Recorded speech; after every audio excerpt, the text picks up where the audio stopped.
तो आदाब, नमस्कार, गुड इवनिंग, सत श्री अकाल। एक बार फिर आप तमाम लोगों का स्वागत है क्राइम तक की कहानी के इस एपिसोड में। उम्मीद है पूरी फैमिली अच्छी होगी।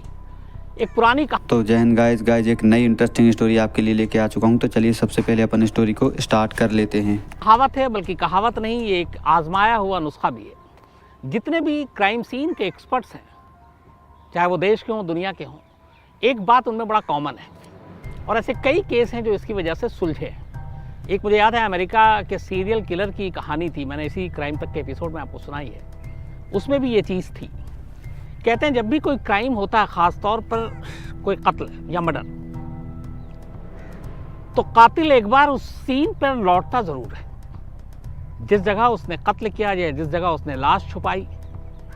तो अगर कोई कत्ल हो, इस तरह का इंसिडेंट हो, एक अच्छा इन्वेस्टिगेटिंग अफसर है और मौका वारदात मालूम है, तो अगर कातिल का पता नहीं चल रहा है और वो क्राइम सीन पर सिर्फ नज़र रखे, तो बहुत मुमकिन है कि केस का खुलासा हो जाए, केस सुलझ जाए।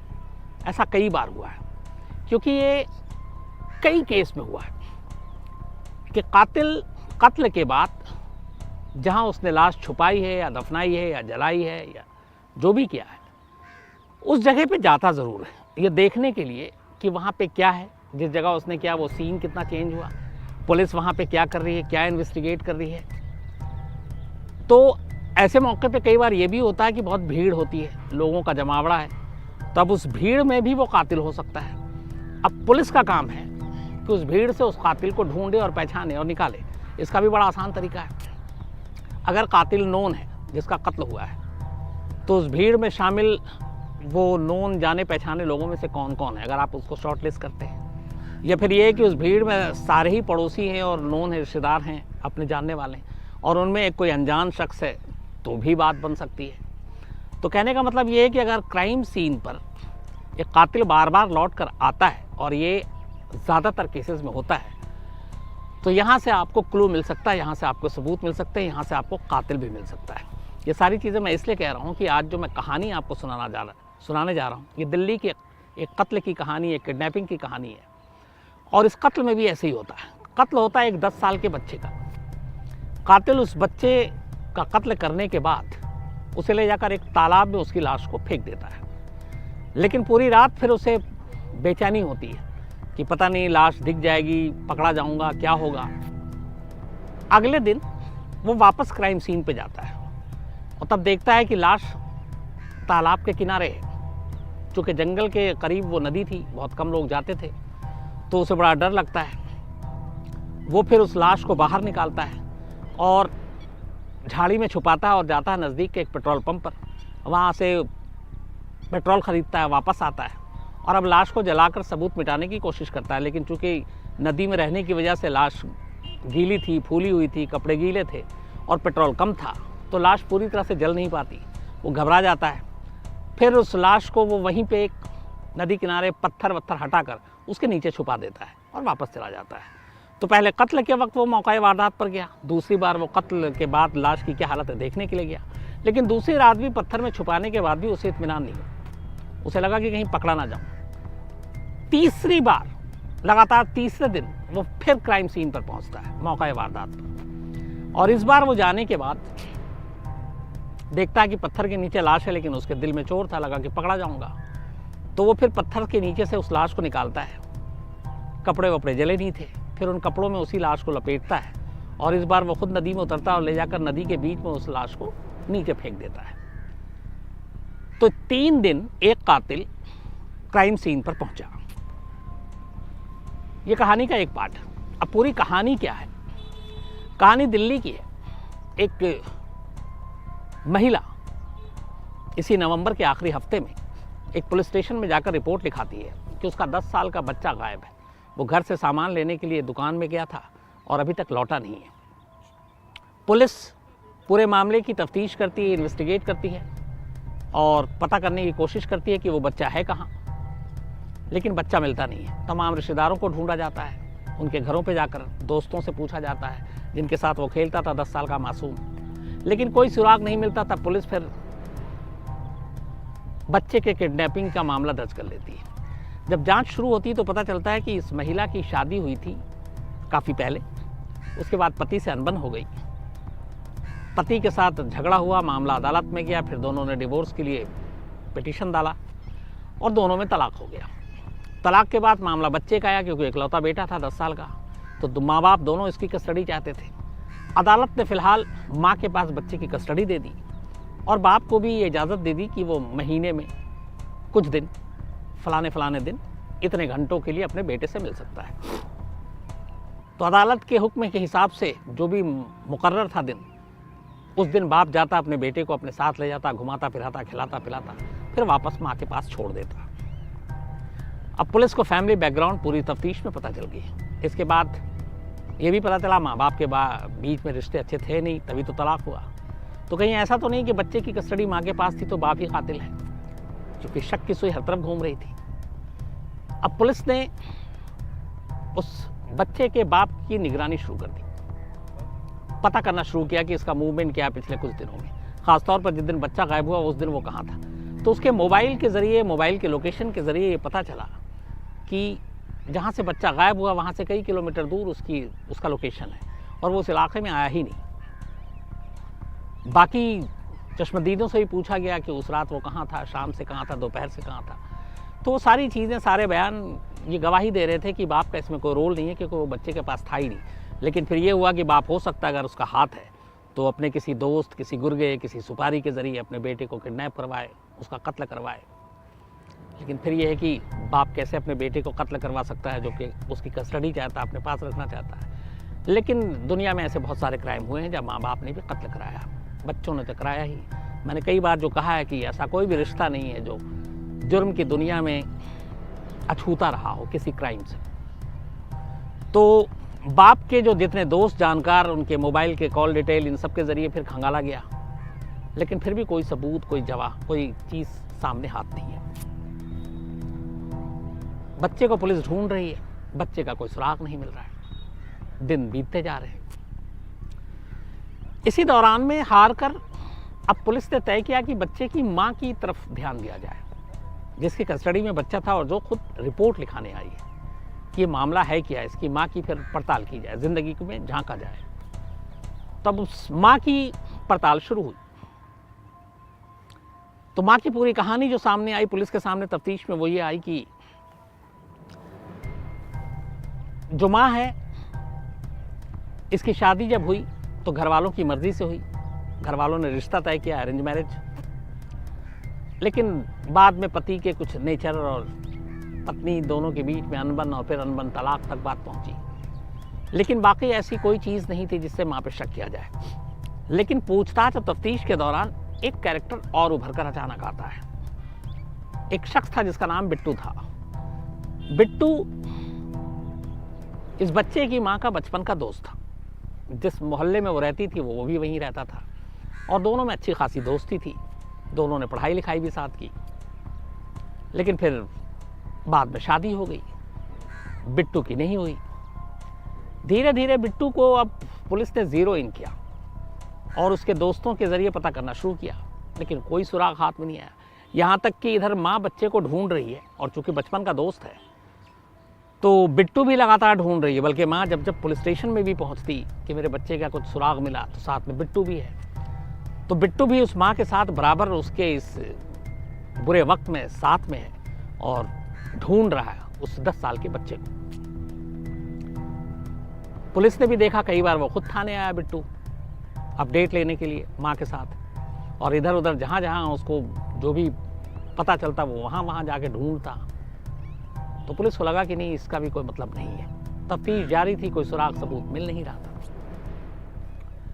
इसी दौरान एक शख्स से बिट्टू के बारे में एक अजीब सी चीज़ पता चलती है।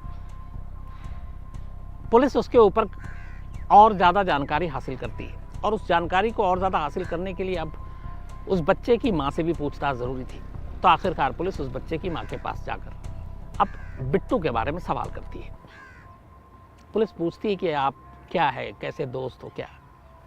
तो बताती है कि हम बचपन से ही दोस्त हैं और अच्छा है, कभी इसने हमारे साथ कोई बुरा नहीं किया, बल्कि उस बच्चे को ये लगातार घुमाता फिराता भी था, खिलाता भी था और चॉकलेट, आइसक्रीम, और बहुत प्यार करता था। ख़ास तौर पर जब डिवोर्स हो गया, पति पत्नी अलग हो गए और पत्नी अब मायके आकर रहने लगी, तो मायके आके जब वो रहने लगी तो बिट्टू की फिर एक बार उससे मिलना जुलना शुरू हो गया, क्योंकि बचपन से पड़ोस में ही रहते थे।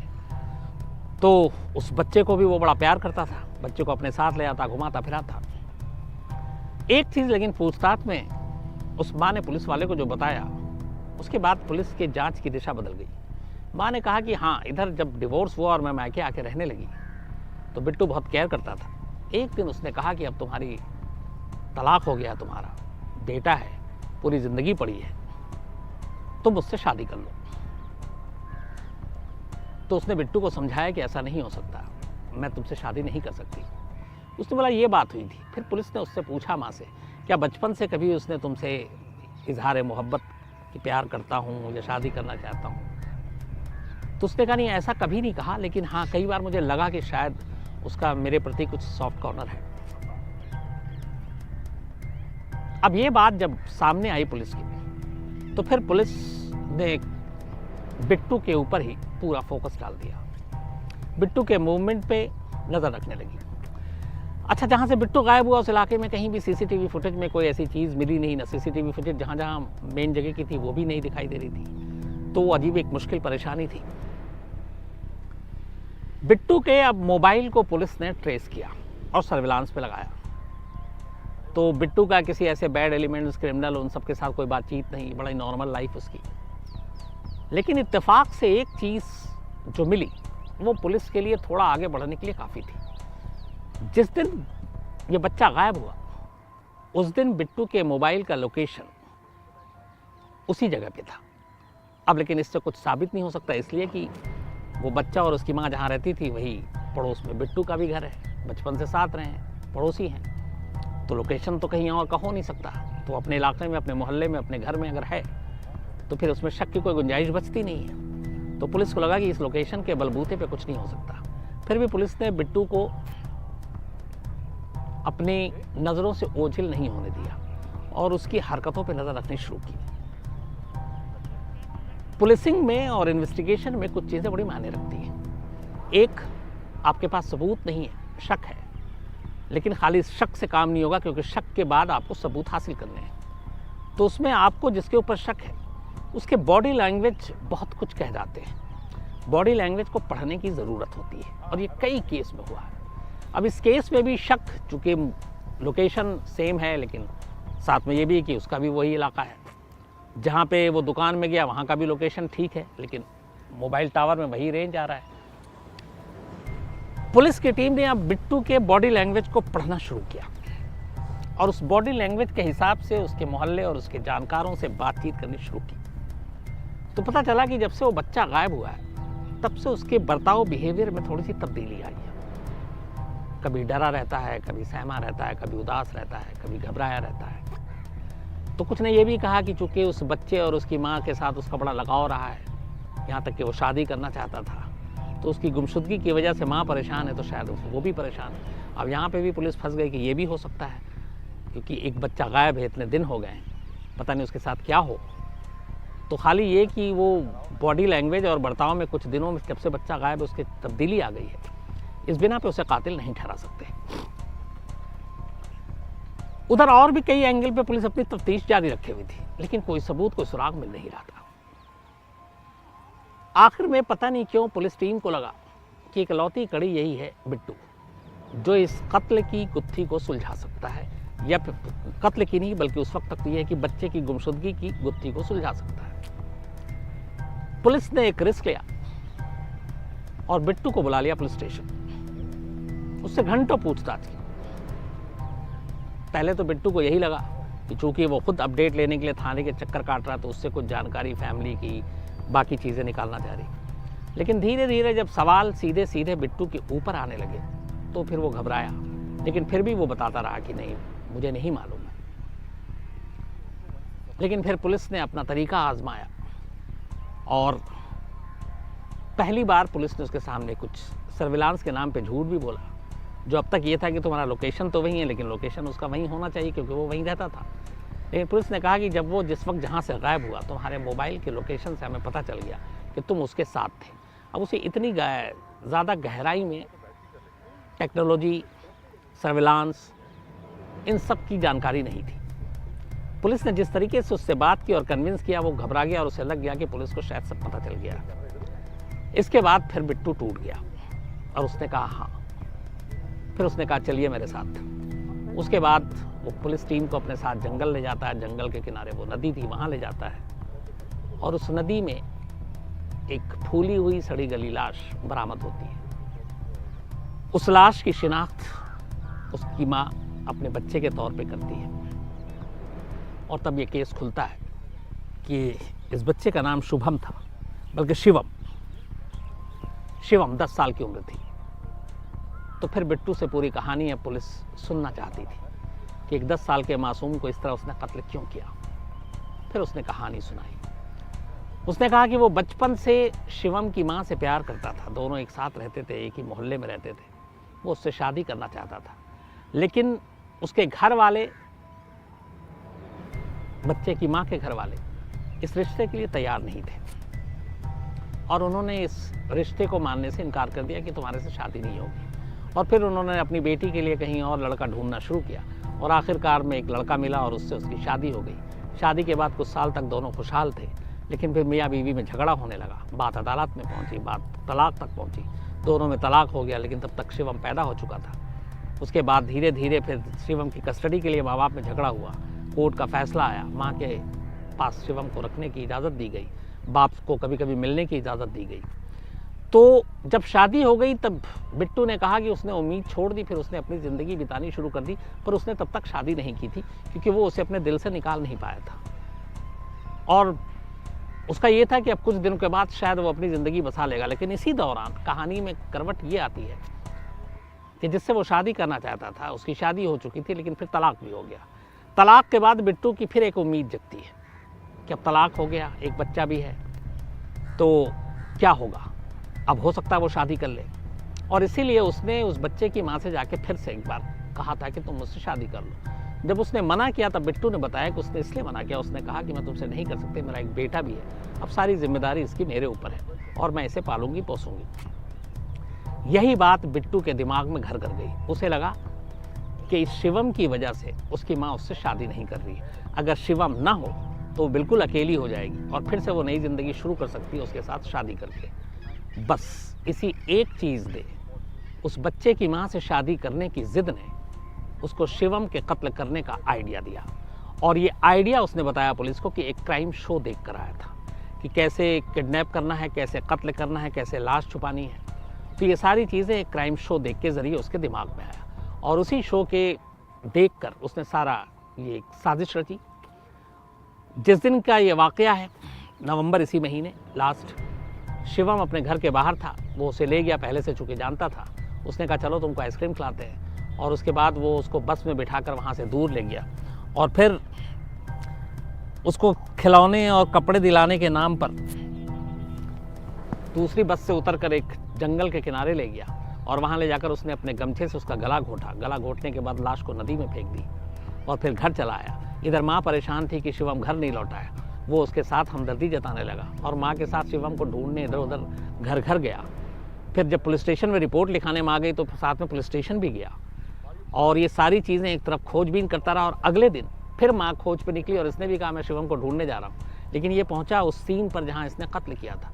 वहाँ उसने नदी से लाश निकाली, लाश को जलाने की कोशिश की, फिर पत्थर में छुपाया, फिर वापस आ गया, फिर माँ के साथ शिवम को ढूंढने में लग गया, नाटक करने लगा ढूंढने का।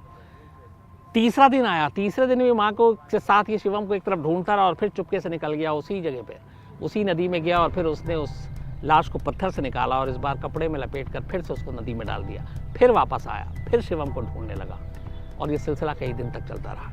तो कातिल लगातार माँ के साथ उस बच्चे को ढूंढने का नाटक करता रहा जिसे उसने खुद अपने हाथों से मारा था। ये थी कहानी दिल्ली की।